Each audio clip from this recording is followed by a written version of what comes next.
Udah, ini satu lagi, yang ini pilot tuh. Kalau aku kenal bisa dibawa terbang ke udara. Anda dilempar dari atas. Ih, ganteng om, pasti dia baik sama aku. Mau lihat? Coba siapa? Ini Muhammad Gilang.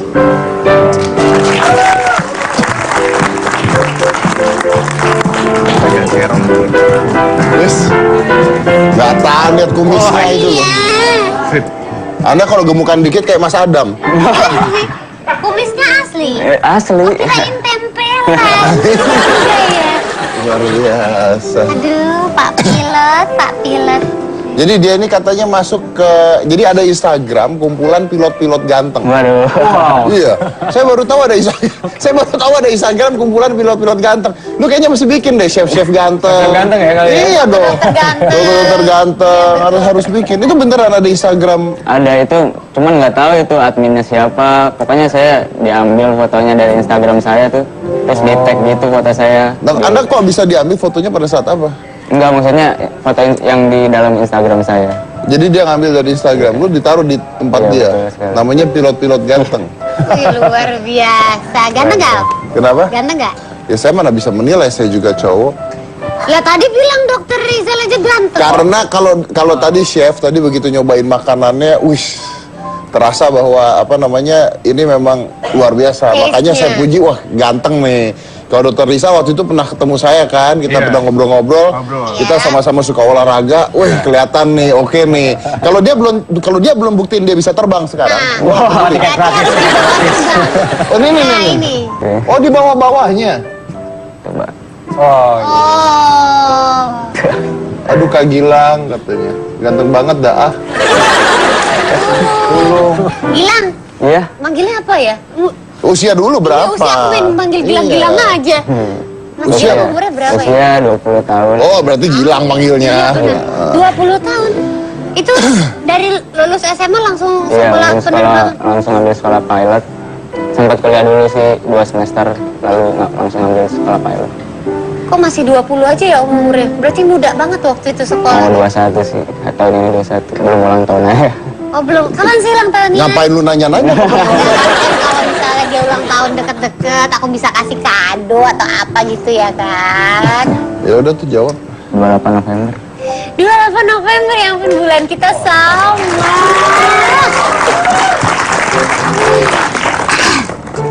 Dah. Suka nggak sama itu? Umurnya berapa? Tanya. Umurnya berapa? Tanya, kamu suka nggak sama dia? Umurnya berapa? Oh, kenapa nanya umur dulu? Anda kurang ajar ya. Kalau cowok tuh nggak boleh nanya umur. Nggak boleh. Wanita tuh paling sensitif ketika ditanya umur. Nggak boleh. Kayaknya nebak aja. Kira-kira dari model ini berapa? 18. Berarti pas dong kalau Mas Gilang ya kan? Tapi itu benar loh. Apa Saya selalu mengatakan kalau pria itu kalau nebak umur tuh harus diturun-turunin. Iya, Iya, kalau nggak wah tersinggung. Nanya umur tuh paling nggak boleh. Berat badan berapa? Saya juga tersungging kalau dia. Sama aja ya.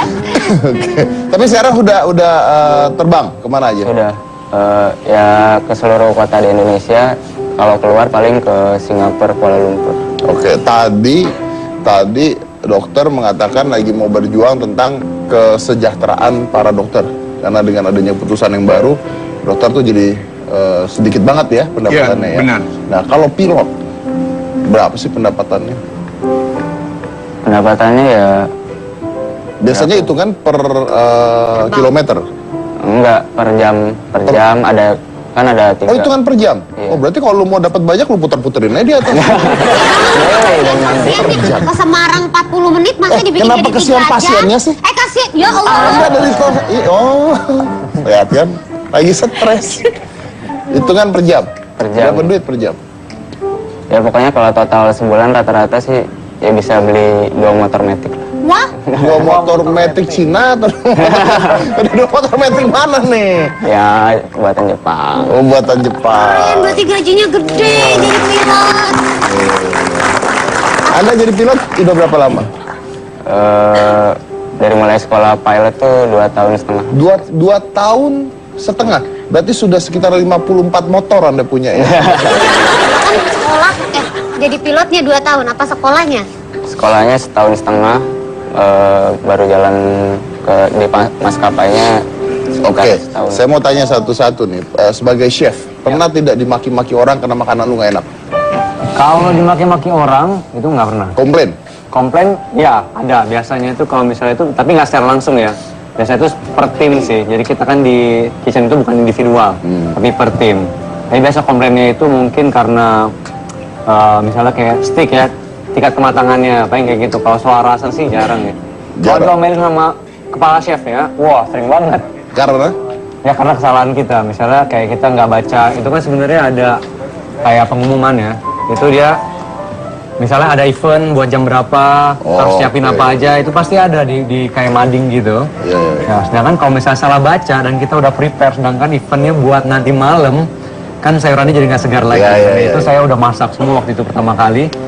Semua udah saya siapin, kirain buat event jam 3 sore. Ternyata buat jam 8 malam. Kena maki. Oh, itu air liurnya juga kena ke muka juga.